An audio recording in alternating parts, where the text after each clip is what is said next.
What?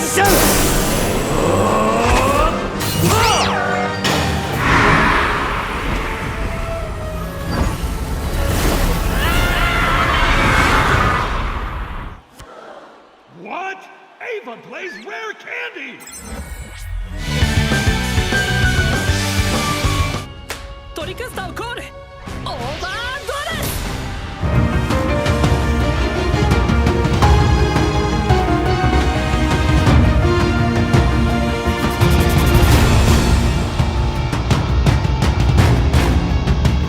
Olá YouTube, como vocês estão? Aqui quem fala com vocês é o Wilson e no vídeo de hoje eu vou fazer aqui um react ao conteúdo lá do meu amigo Rafa, do canal Qualquer Coisa, que ele fez um vídeo falando sobre o mangá de Yu-Gi-Oh! Arc V, mas antes da gente ir pro vídeo, ele já fez um vídeo sobre Yu-Gi-Oh! Arc V, o anime, que na época, infelizmente, eu acabei dando mole, eu não fiz um vídeo de react nem nada assim. Deveria ter feito, apesar de ser Arc V, né? E quem é de longa data aqui do canal, principalmente quando eu fazia mais lives, deve lembrar que eu fazia isso, né, na minha live. Eu assistia Yu-Gi-Oh! Arc V em live. Toda live eu assisti uns 2 episódios e infelizmente Yu-Gi-Oh! Arc V não foi uma experiência muito boa pra mim. Cara, foi um anime muito sofrido, ele desanda muito rápido, é difícil de ver, mas vamos ver aí agora o que o mangá, né, de Yu-Gi-Oh! Arc V tem a oferecer, porque ele é o único mangá dos Yu-Gi-Oh! Que eu não li. Eu já li, obviamente, o original, o DM, a adaptação em mangá de GX, a de 5DS, inclusive a de 5DS influenciada pelo próprio Rafa, que já fez conteúdo de todos esses mangás e me deu curiosidade de ler por conta própria, apesar de ter visto o vídeo dele. Então agora chegou a vez de Arc V, que foi o único que o anime foi tão ruim que eu nem terminei de ver o anime de Yu-Gi-Oh! Arc V, que nem me animou em tentar procurar o mangá pra ver se tem diferenças, essas coisas. E vamos ver aí o conteúdo do Rafa pra ver se eu não vou ter que ler o mangá, afinal o YouTube tá aí pra isso, né? Pra você deixar de ver conteúdo por conta própria porque outra pessoa já viu por você. É nada mais YouTube do que isso. Então vamos pular aqui direto pro vídeo dele e vamos conferir aí o que ele tem a dizer sobre este mangá de Yu-Gi-Oh! Arc V, que é, sei lá, o pior Yu-Gi-Oh! Já feito na história da humanidade. Pêndulo destrói tudo que toca. Incrível, incrível. Let's go! Ah, e claro, vejam o conteúdo no canal do Rafa também. Mesmo que você veja por aqui a minha reação, também vão lá e deixem um like, deixem, né, a sua inscrição lá no canal do Rafa pra poder, né, prestigiar o trabalho aí do meu amigo. Vamos lá, Rafael, faça a piada que todo mundo quer ouvir. No ranking de mangás de Yu-Gi-Oh!, o de Arc V fica em 6º lugar. Logo de cara ele já mete essa, né?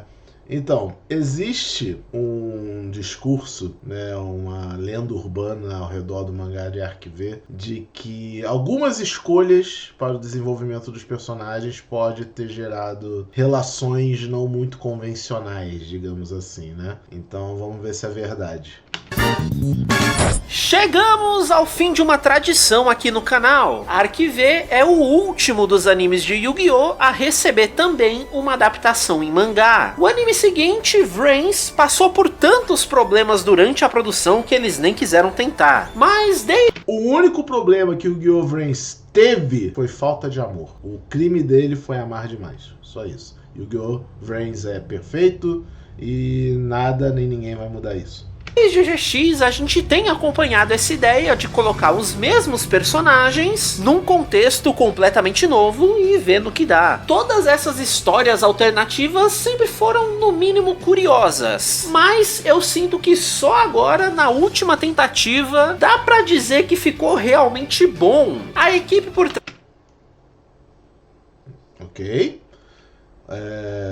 Uma coisa legal entre eu e o Rafa é que a gente tem meio que a mesma wavelength pra muita coisa, principalmente esse tipo de conteúdo, né? E o Rafa dizer que o mangá de Arc V é uma coisa boa me surpreende um pouco e me deixa com medo, porque, cara, não é que eu queira que Arc V seja ruim, ninguém quer que uma obra seja ruim, porque tinha potencial ali, sabe?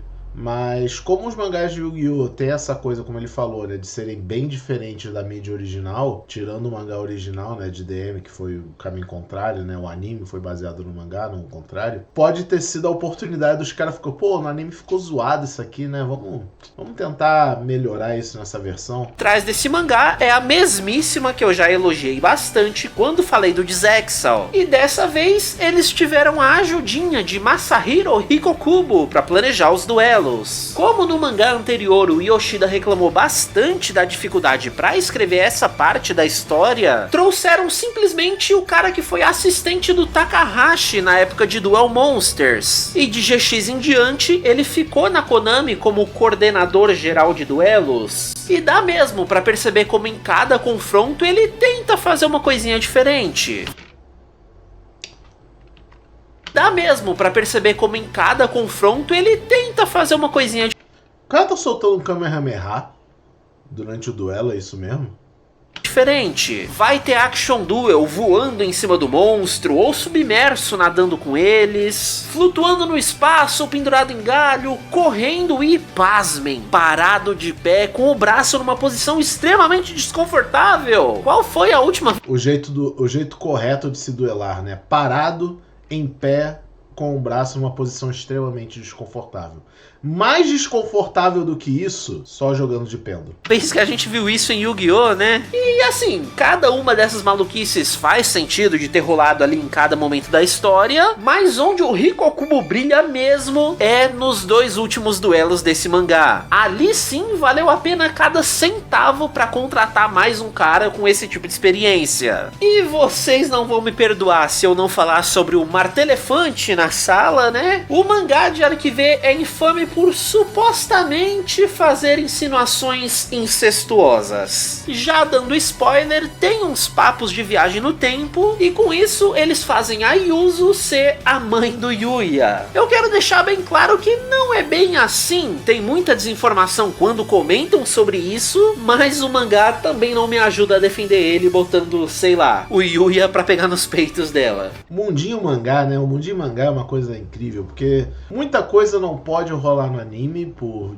N razões. Aí o cara vai pro mangá e fala: é isso que estava faltando pra Yu-Gi-Oh! Ficar bom, pegarem peitos. O que acontece bastante. Não que pegarem peitos seja uma coisa ruim, mas não nesse contexto, né? Bastante nessa história são casos de duplo sentido, ou que quando tirados do contexto, você que já sabe desse spoiler, pensa que, meu Deus, não pode, é a mãe dele. Só que é exatamente essa a piada. Ela não faz ideia disso, mas os garotos já sabem. Por isso eles sempre ficam envergonhados, tentam desconversar, mas ninguém nunca dá mole pra ela. A grande questão é que esse boato ficou muito mais popular do que o mangá em si, então ou as pessoas não leram pra entender o que é de verdade, ou já vão pro mangá procurando isso. Aí não tem jeito, né? Pra quem quer ver com maldade, o mangá realmente coloca algumas cenas que dão margem pra isso, mas quando você pega ele dentro de um contexto mais completo, não é bem assim. E aproveitando o assunto maluco, saiba que a melhor forma de apoiar qualquer coisa que eu traga pra esse canal é se tornando membro por R$3. Eu sou, hein? Eu sou membro do canal do Rafa, inclusive podem ver até aqui no cantinho, ó, que o vídeo ainda está prioritário para membros, mas ele vai ficar público para todo mundo. No momento que esse vídeo reação tiver ao ar, provavelmente já está para todo mundo assistir, então sejam membros lá do Rafa, vale a pena demais.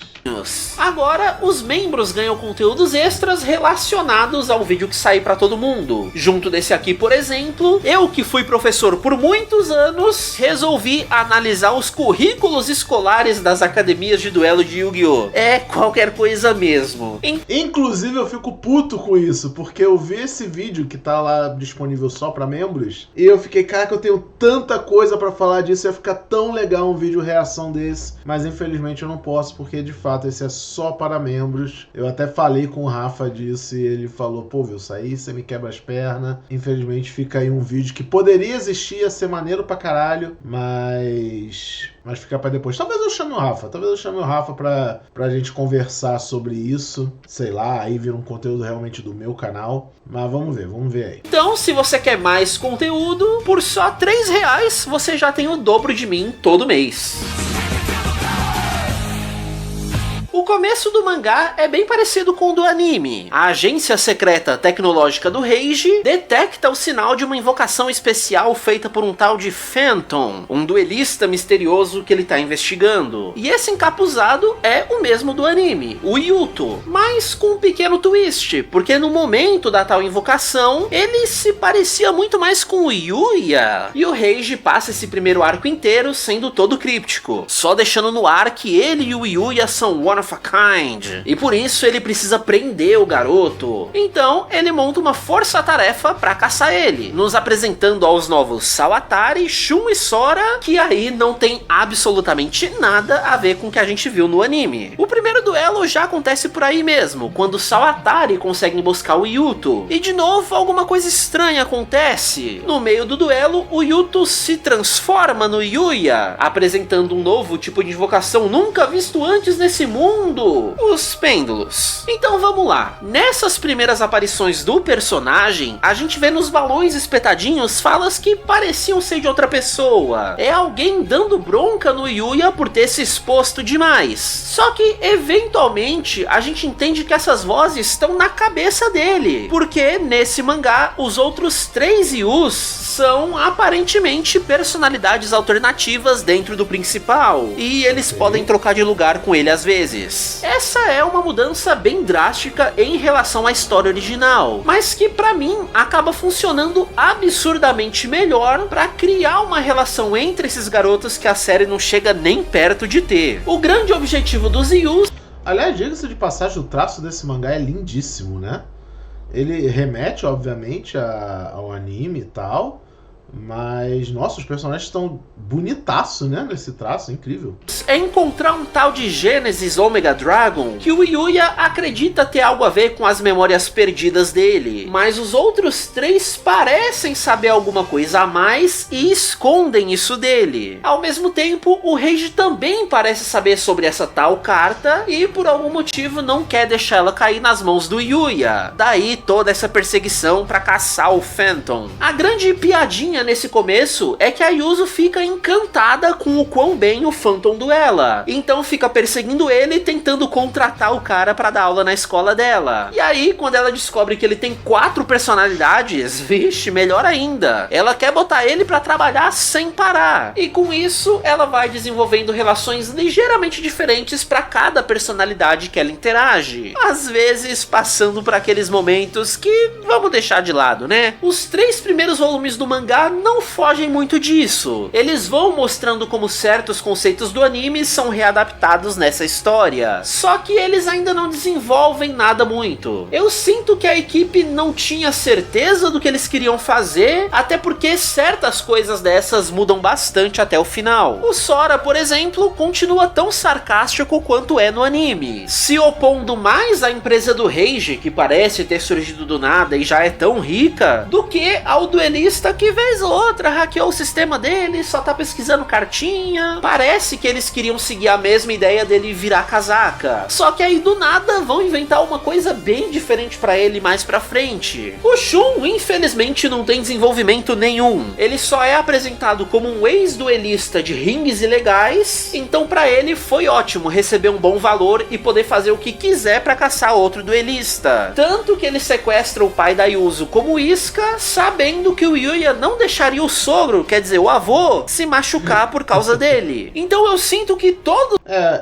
Uma das coisas mais legais dos mangás de Yu-Gi-Oh! Pós-GX, quer dizer, de GX pra frente, melhor dizendo, é exatamente isso. Ao mesmo tempo que aqueles personagens que você viu no anime, eles têm essas mudanças de personalidade, mudanças de contexto, outras histórias, porque é um outro autor, um outro roteirista trabalhando em cima daquilo. Ele não tem pretensão nenhuma de seguir as convenções que o anime estabeleceu, o que é bem legal porque realmente dá uma história nova, uma nova visão da coisa, é praticamente um universo alternativo. Inclusive, eu queria muito que Yu-Gi-Oh! Fosse uma franquia competente em animes, e brincasse com isso algum dia, sabe? Eu não tô dizendo de fazer a adaptação animada dos mangás, mas sim trabalhar, tipo, o Yu-Gi-Oh! Adora trabalhar isso de dimensão alternativa, universos, timelines, etc. Seria legal se de vez em quando aparecesse assim, aqui a gente vai fazer um crossoverzão entre todas as séries, e tá aqui, ó, o Jaden Yuki, só que não é o Jaden lá do anime, é o Jaden do mangá, ele começa a jogar de Masked Hero e tal, seria interessante. A Arquive tentou fazer isso, né, no anime, mas parece que o mangá já tá indo pra outra direção. Todos os personagens ao redor eram pra colocar o Reiji num papel mais de vilão mesmo. Mas aí talvez os fãs tenham reclamado disso, alguma coisa aconteceu, aí ele eventualmente abre espaço pra vilões de verdade que acabam só surgindo do nada mesmo. Mas ainda assim, esses novos vilões vão conseguir trazer alguns dos conceitos mais interessantes que eu já vi numa história de Yu-Gi-Oh! E falando em ideias interessantes, eu adorei como eles representam a mente do Yuya, mais ou menos como era o interior do Enigma do Milênio do Faraó. É praticamente um mundo à parte em que dá pra dar um rolezinho até de moto. Então, nesses momentos, o meu Yu favorito ganha bem mais destaque do que ele teve lá no anime. O Yugo age como o líder deles, levando o Yuri pra uma road trip dentro das memórias pra destruir elas intencionalmente, criando esse mistériozinho, falando que deixar o Yuya lembrar da vida dele não seria uma coisa boa. O Yuri também é muito melhor utilizado aqui do que no anime. Toda a vilanice e psicopatia dele é transformada num cara sem paciência pra baboseira. No primeiro duelo dele, o Sora deixa cair de propósito. Inclusive, esse cara aí, né, ele é um dos piores personagens de Yu-Gi-Oh! Arquive. O cara, tipo, a personalidade dele é ser vilão, a personalidade dele é ser mal, e só. Ele não tem nenhum conteúdo, não tem nada. O que, no geral, em Yu-Gi-Oh! Arquive é quase todos os personagens, sendo assim. Mas ele, em especial, ele tinha um papel um pouco mais importante na série e só não contribui com nada. É absurdo. Uma foto com uma irmã doente, e aí vem com toda uma historinha triste, de que ela tem um negócio incurável e por isso precisa do dinheiro que o Reiji paga pra ajudar ela. É tudo pra fazer o Yuya hesitar no duelo. Aí entra o Yuri no lugar dele e acaba com o Sora sem dó, porque ele percebeu que era só manipulação e mentiras vindo do adversário. Então eu achei essa uma forma muito esperta de colocar o vilãozinho do lado dos heróis. Ele não precisa continuar sendo mal. Só dele ser o mais frio e calculista dos quatro, isso já faz o Yuri ser diferente deles, e por isso igualmente importante na hora de compor essa equipe. E é usando essa ideia de um mundo na mente do Yuya que eles entram no plot de vez. O primeiro dos vilões de verdade aparece por lá, como uma representação de que ele estava tentando ler a mente do Yuya. E como apareceu de moto, né, perfeito pro Yugo finalmente ter o duelo dele. O vilão diz que tá ali pra ver se o Yuya possui um tal de Adam Factor, porque ele conhece o pai dos garotos e sabe que ele foi o causador da World Illusion. Nenhum desses termos é explicado por enquanto, mas daqui pra frente são um novo foco. Não tem como uma moto dessa fazer essa curva. Não tem nada a ver com vídeo isso, mas caralho, a moto do Yugo, ok, parece ter o tamanho de uma moto normal, uma moto mais longa, né, talvez, tipo uma Harley. Agora, a moto deste aqui, mano, não tem como ele fazer esta curva e, sei lá, não capotar aqui nesse mato. Impossível, impossível. Da história. E esse duelo tem mais um detalhe bem legalzinho que me faz gostar bastante desse mangá. O Yugo mostra uma nova versão pro dragão dele, e os outros também vão ganhar as deles depois, mas eu saquei a referência de fazer ele ter um primeiro. Todos esses novos dragões são meio pêndulo também, mas como no mangá não tem cor pra gente diferenciar isso logo de cara, essa revelação acaba sendo um twist bem legal que traz a vitória pro Yugo quando o Aha, mesmo depois de ter sido destruído, por ser um pêndulo, o dragão volta do extra deck no turno seguinte. E a referência que eu tô falando é que no mangá de 5Ds, algo muito parecido aconteceu, quando eles revelaram que o novo Stardust daquela versão era secretamente um Tanner. Então foi bem legal terem trazido isso de volta logo num duelo de moto. Já que essas histórias são contadas num mangá mangá, de vez em quando eles sabem aproveitar muito bem os pontos fortes de estarem em um outro tipo de mídia. Aí a última coisa que eles precisam amarrar é o papel do Reiji nessa parte nova. E eles fazem isso trazendo flashbacks de um pai mais careca do que nunca. O Léo e o Yushu eram cientistas incríveis, que levaram a tecnologia do Solid Vision ao limite dela. Já construíam um prédio de holograma sólido, usavam em Você moraria num prédio feito de holograma? Fica aí a pergunta. procedimento médico, não tinha mais o que inventar. Então o Yushu disse que ia se aposentar para jogar cartinha. É o sonho, né? Esse é o sonho, né? Se aposentar e ficar só jogando cartinha. Aí vira o Seu João, né? O Seu João lendário aí, Seu João. Vive só... A única preocupação dele é jogar cartinha. Olha só. Nisso, o Léo suspeita que tem algo por trás. E ele tá certo. O Yushu fica com medo da tecnologia ser usada para guerras e outros fins militares. Então ele queria desviar mesmo a atenção do projeto, aplicando ele em jogos de cartas infantis. Aí o que o Léo fez? Vai justamente até os militares pedir financiamento para pesquisa, porque isso força o Yushu a continuar no projeto. Porra, o maluco chega e fala: olha, isso vai dar merda, né? Aí o outro cara chega lá e a primeira coisa que ele faz é correr pra fazer dar merda. Incrível. Achando que ele poderia controlar.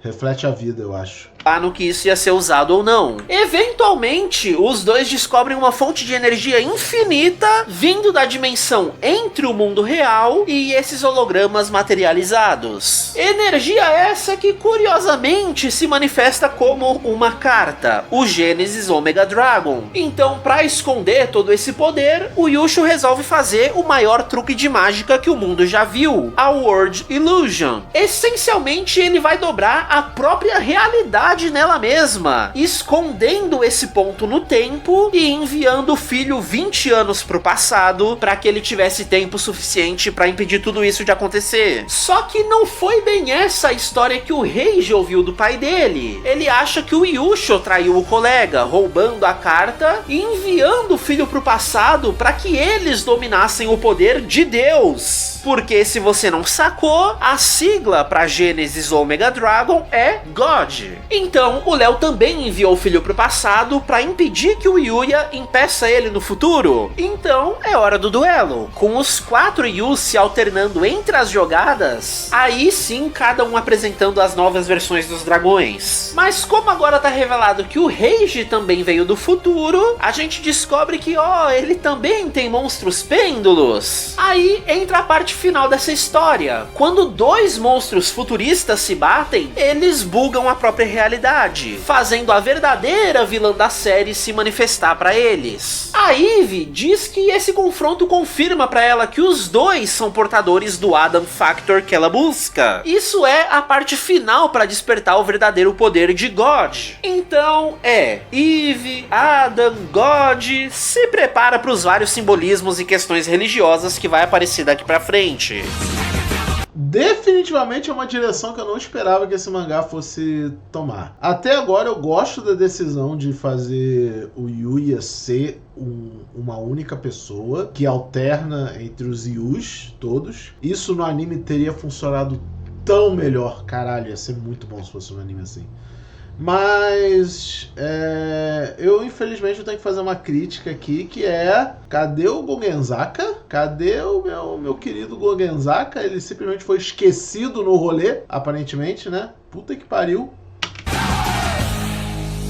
E eles nem perdem tempo. Dessa vez, o Ren decide contar toda a história dele, o que vai ajudar a gente a começar a entender melhor os vilões. Ele era um duel runner muito promissor e adorava escutar as histórias do pai sobre um corredor lendário que ele sonhava em um dia poder enfrentar. Infelizmente, em uma corrida como outra qualquer, com o simples bater de asas de uma borboleta, o Ren sofre um acidente terrível e morre. Ou quase isso, porque naquele instante ele se conectou com alguma coisa muito sinistra, que ofereceu uma segunda chance pra ele. Ao mover a borboleta só um pouquinho pro lado, talvez as consequências disso já fossem suficientes pra alterar todo o destino dele. É o famoso efeito borboleta. E aí entra a história desses servos de God, uma das coisas mais interessantes que eu já vi em Yu-Gi-Oh! O Ren conseguiu viver por mais 60 anos, tendo uma vida perfeita até o último segundo, que foi quando a Eve apareceu pra ele, dizendo que agora era hora de servir a God como pagamento pelo que recebeu. Eu achei sensacional essa ideia de uma entidade benevolente estender a mão para vidas que perderiam as suas chances. Todo mundo tem algum momento na vida de e se, de algo que poderia não ter sido daquele jeito, que daria tudo pra fazer diferente. Mas será que daria mesmo? Que vale a pena fazer essa troca? Essa é uma discussão que pode ficar bastante profunda, complexa. E graças a God,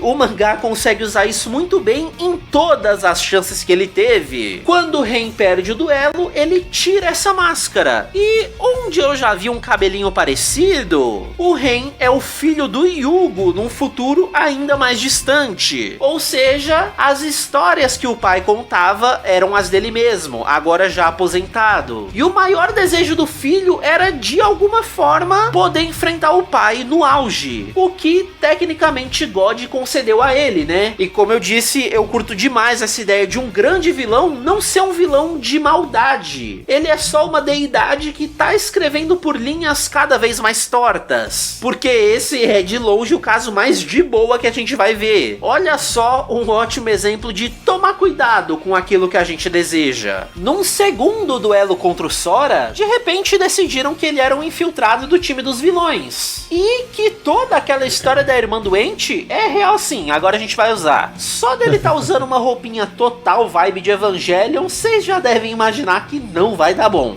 Tudo! Absolutamente tudo volta a Evangelion. É isso.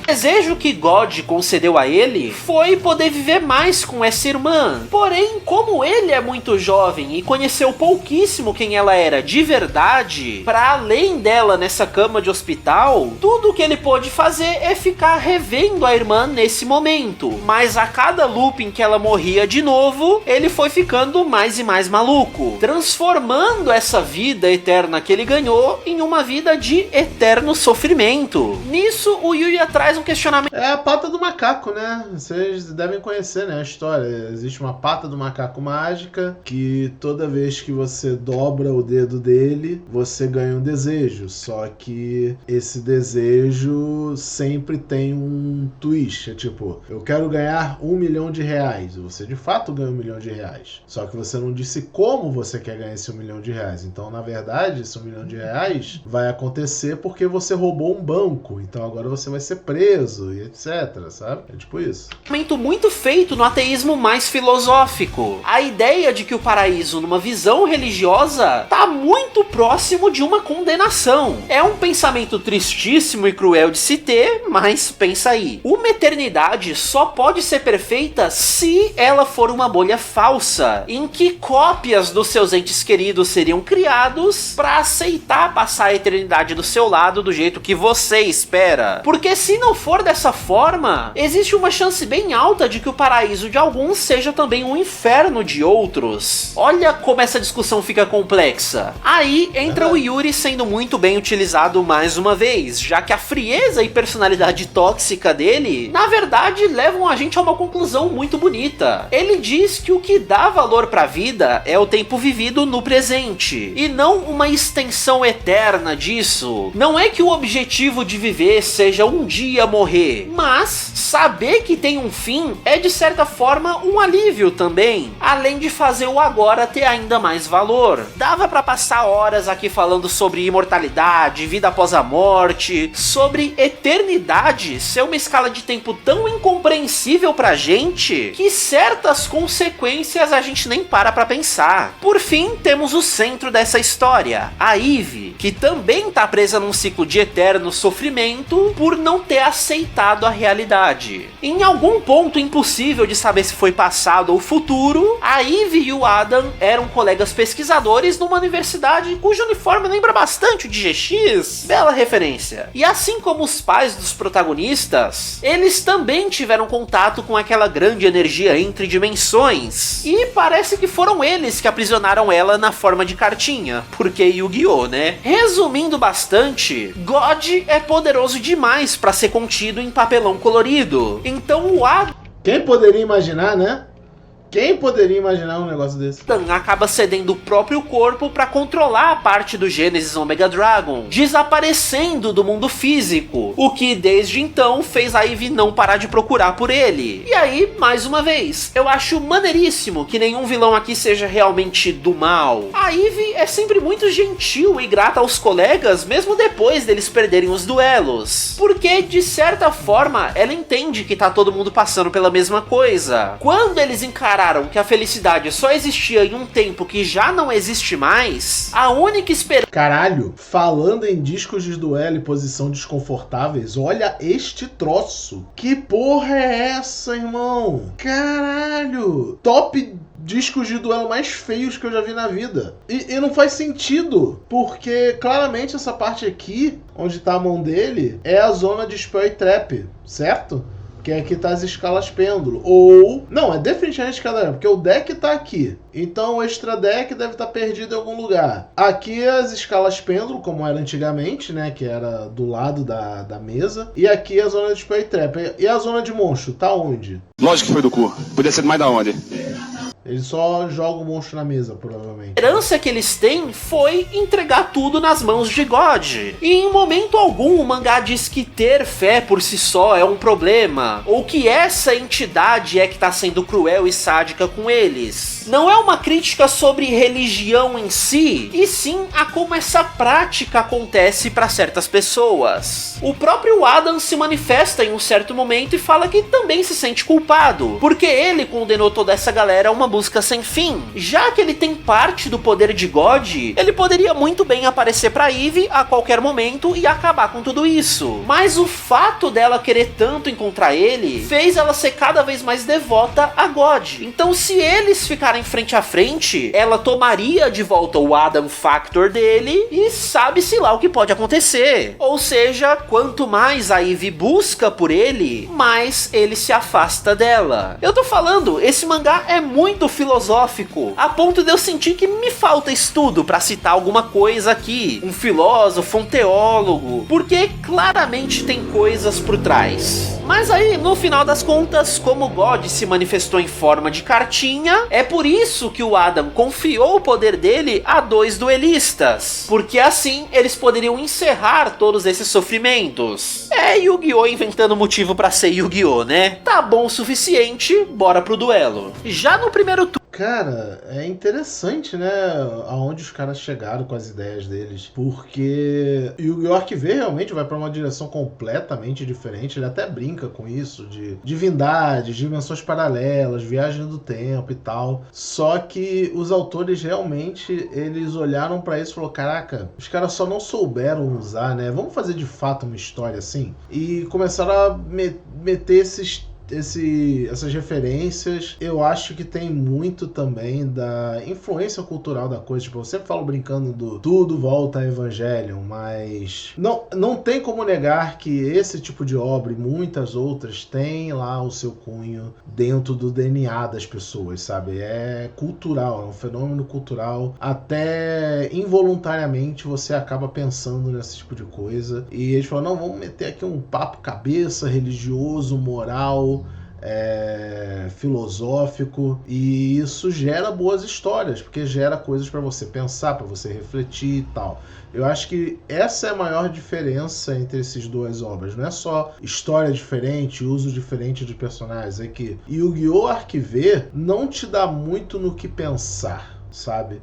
Qualquer outro Yu-Gi-Oh!, por mais que seja, oh my god, cartinhas, eles ainda te trazem alguma reflexão, né? Tipo, Yu-Gi-Oh! GX, Yu-Gi-Oh! DM são histórias de coming to a age, né? De um jovem entrando na fase adulta e os dilemas disso. Só que cada uma das duas séries aborda de uma forma diferente. Yu-Gi-Oh! 5DS, ele fala muito sobre desigualdade social, né? O principal tema de Yu-Gi-Oh! 5DS é esse, e as consequências que isso trazem para as pessoas. Yu-Gi-Oh! Zexal, ele já tenta ser um pouco mais meta dentro da própria franquia Yu-Gi-Oh! Então ele é quase, né, que um remake do Yu-Gi-Oh! Original. Então você pode, tipo, rever Yu-Gi-Oh! Com outros olhos. Aí chega no Arquive e... sabe? Aí vem o mangá e já bota alguma coisa mais profunda aí pra você mentalizar sobre isso, né? Turno, a Ivy cria a escala pêndulo de 1 a 12 e começa o show de referências. Ela traz os monstrinhos que se fundem no monstro Fantasme, que é o nome japonês para aqueles deuses falsos de GX. E esse monstro traz os materiais de volta, mas alterando os níveis deles, porque, um deles é um Tanner, fazendo sincro Time Lord, o arquétipo do vilão final de 5Ds. E quando esse tuner é usado num sincro, os outros materiais voltam com níveis iguais, pro overlay de um Xyz de número infinito, fechando então as referências com Zexal. E isso não é só um easter egg não. Mantendo a ideia de Arquive ser meio comemorativo, a Ivy comenta que, tendo viajado tanto pelo espaço-tempo e realidades alternativas, ela colecionou monstros a nível de duelistas lendários. Por isso, ela dá muito trabalho pros Yus, sobrando só o Yuto no final. E a gente é surpreendido, porque ela diz saber o que ele é de verdade. A Ivy oferece usar o poder de God para dar a eles o mundo que eles desejam, em que os 4 poderiam ficar juntos para sempre, porque todos eles são... Mas aí o Yuya reassume o corpo, dizendo que o Adam Factor reconstruiu as memórias para ele. Então agora ele também já sabe que todos são mesmo. Eles são irmãos no futuro. Então toma o flashback que finalmente vai explicar toda essa história sem ficar escondendo partes dela. Todo aquele papo do Yushu não deixar God cair nas mãos erradas, e por isso enviar o filho pro passado, aconteceu no dia do aniversário do Yuya. E na real era os 4 irmãos terem voltado no tempo, mas em meio à realidade se dobrando, só sobrou uma das cápsulas. E aí os irmãos decidiram que,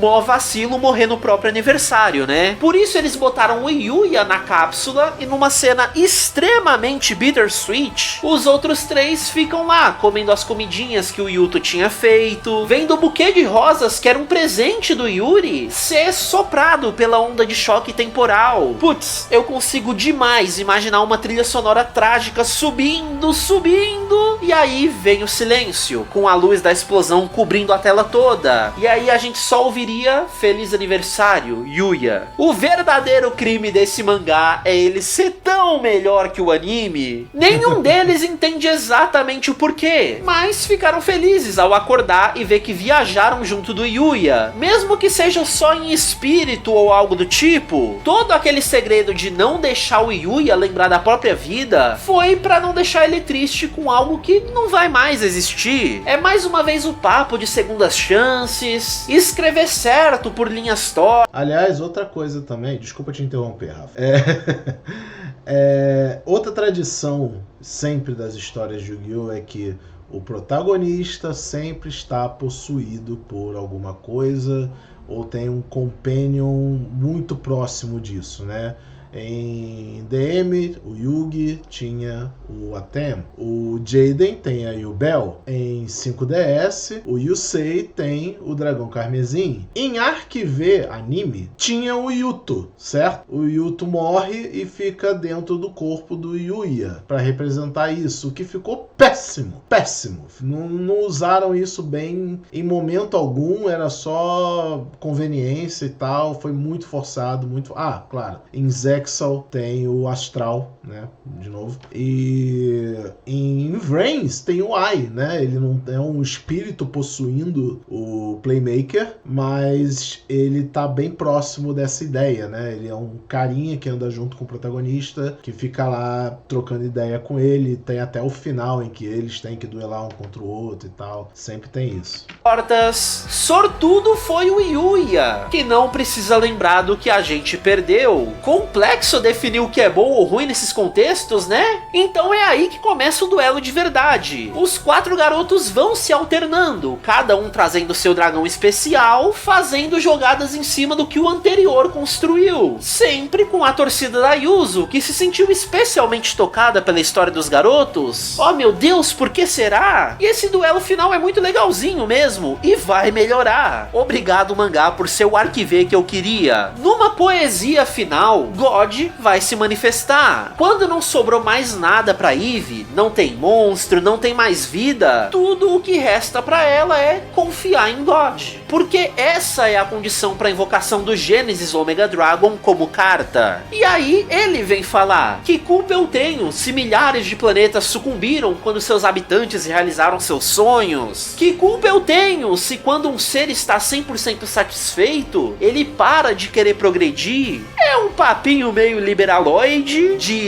não pode dar o mínimo que os caras já viram vagabundo, mas a crítica vem em cima disso mesmo. Os Yus estão aqui para mostrar que existem sim outros motivadores na vida, para além de satisfação individual. Eles perderam tudo que eles conheciam, então poderiam só ter desistido. Ao mesmo tempo, eles mantiveram o que lhes era mais importante, então também poderiam ter só se acomodado. Mas não, eles continuam lutando porque outras pessoas ainda não alcançaram essa plenitude. E aqui valeu a pena pra caralho trazer o mano que escreve bem os duelos, porque esse deus manipulador do tempo tem como efeito pular o turno inteiro dos garotos. Oi, Arcana Force! Mas aí, num jogo de palavras genial, o Odd Eyes do protagonista se torna God Eyes, usando o Adam Factor dentro deles para ter um efeito muito parecido, mas que, por serem humanos imperfeitos, tem que pagar um custo cada vez que pular o turno do oponente. Só que aí, quando eles não conseguem mais pagar por isso, esse loop de nenhum dos dois lados tá podendo jogar se quebra na mão deles. É a metáfora perfeita para o encerramento dos ciclos de sofrimento. Palmas para o convidado, porque essa ideia foi genial. Aí eles derrotam God, o Adam reaparece pra Eve, os dois pedem 1000 desculpas pra todo mundo e ela foi mal, tava doidão, né? Reconhece que errou. Então tá todo mundo livre pra descansar em paz dessa vez. Mas opa, a carta do Genesis Omega Dragon ainda existe. É melhor destruir ela antes que alguém tente usar de novo, né? Pera aí, por que ainda falta 200 páginas nesse mangá? Reiji, onde você tá indo? Para, Reiji, a história já acabou, cara. Não! Não! Chega de cometer crimes. Me dá uma dúvida agora. Essa carta Genesis Omega Dragon existe?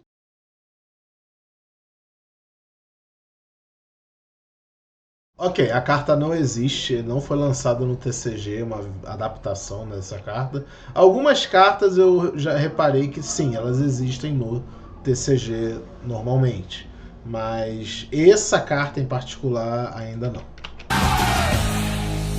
Considerando que o único duelo entre Yuya e Reiji foi interrompido lá no começo, eu entendo eles darem um confronto final pra agradar os fãs. Rolou a mesmíssima coisa no anime e o Yoshida também fez isso nas duas versões de Zexal dele, então zero surpresas. Eles inventam que o Reiji quer a carta de God porque ele acredita ser capaz de usar ela da maneira correta. É o ego clássico de personagens em papéis caibísticos. Mas além disso, o Adam botou na cabeça dele que, apesar de tudo, ainda seria interessante explorar o potencial dessa energia. Ele não duvidou que o Yuya sairia vitorioso, mas também sabia que ele não teria esse tipo de interesse. Então veja só, a distribuição de 2 Adams Factors tinha um motivo. É muito bem bolado, eu aceito. Conhecendo bem os tropes de Yu-Gi-Oh!, o Yuya já começar fortíssimo, chegando até a invocar o God Eye sem muito trabalho, é porque o rival vai humilhar. Em mais um jogo de palavras, ele passa a usar o arquétipo Go-Jiji, com o novo monstro Go-Jiji Zero King, que em japonês é escrito como Rei-Ji. Oh, essa carta Go-Jiji Zero King, que em japonês é escrito como Rei-Ji. Oh, essa carta eu sei que existe.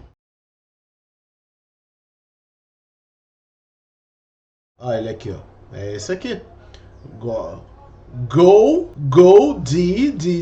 Divine Zero King Rage. Rage, né? Ok, muito legal. Essa carta realmente tá aí no jogo. Aqui, ó. Outra carta também que aparece no mangá. Ela também existe, né? Que é o Laplace. Bem da hora. Então, honrando toda essa temática de zeros que o personagem carrega por causa do próprio nome, o Yuya não vai poder usar efeito, magia ou armadilha, não pode fazer novas invocações, nem ter carta na mão no cemitério. Mas, como a Floodgates are fun! gente já sabe em Yu-Gi-Oh!, né? Um Kuriboh é sempre maior do que Deus. Então, é daqui esse Kuriboh! Esse Kuriboh é daqui, caraca, Kuriboh. Cadê? Eu não lembro exatamente agora o nome dele, mas... Ah, não vai aparecer fácil aqui, vai aparecer o Kuriboh clássico. De alguma forma, o Yuya tira o monstro é sempre maior do que Deus. Então, de alguma... Eu acho que é um Kuriboh pêndulo mesmo, Kuriboh... Pêndulo... Ah, ele aqui, ó. Performapal Classic Kuriboh. Aí tem o outro Kuriboh, que é o Performapal Barakuriboh. É que eles dois aqui, ó, os Kuribohs pêndulo. Olha que bonitinho. Forma, o Yuya tira o monstrão do campo, fazendo tudo ter que se resolver com uma action card que tá no mapa. Finalmente teve um propósito real esse tipo de coisa. Aí é bem cara de final de história mesmo. Com a maior quebra de expectativa do mundo, o Reiji começa a correr junto do Yuya pra tentar pegar aquela última action card. Ele vai todo torto, desengonçado, quebrando total aquela personalidade maneira de sempre. E aí que ele percebe que nunca se soltou dessa forma antes. Então passa a ver no Yuya como o único outro sobrevivente de um futuro que não existe, o mais próximo de uma família que ele vai ter. Então é pensando nisso que os dois perderam e podem reencontrar que acaba sendo quase uma metáfora deles estarem indo para uma próxima vida. Então aquele portão de God reaparece, pronto para receber eles e mostrar o que viria depois. Só que o mangá acaba por aqui. Não é a nossa hora de saber o que tem lá, ou algo do tipo. E aí, né, a famosa cena que não me ajuda a defender o mangá de jeito nenhum. A Yuzu chorando, não querendo se despedir. Porque, Yuya, eu te amo. Mas ele corta a fala dela, dizendo que está no futuro desses dois se reencontrar. Aí corta pra um tempão depois, a Yuzu ainda meio triste, pensando se um dia vai mesmo reencontrar o Yuya. Até que ela escuta a famosa frase dele. Mas quem tá falando isso é um Yusho da idade dela, fazendo o primeiro show. É aqui que a gente entende quem ela tem que ser no futuro. E o mangá nem precisa explicar nada. Então eu acho na real esse final mó bonitinho. A galera demoniza ele muito mais do que realmente precisava. Vale inclusive dizer que a famosa página com ela adulta e as crianças no colo nem é desse mangá. Isso vem de um capítulo especial que soltaram bem depois, só pra mostrar no que deu esse encontro com o Yusho. E deu mesmo, né? Botou 4 bonecos no mundo, tá doida? Então assim, é uma...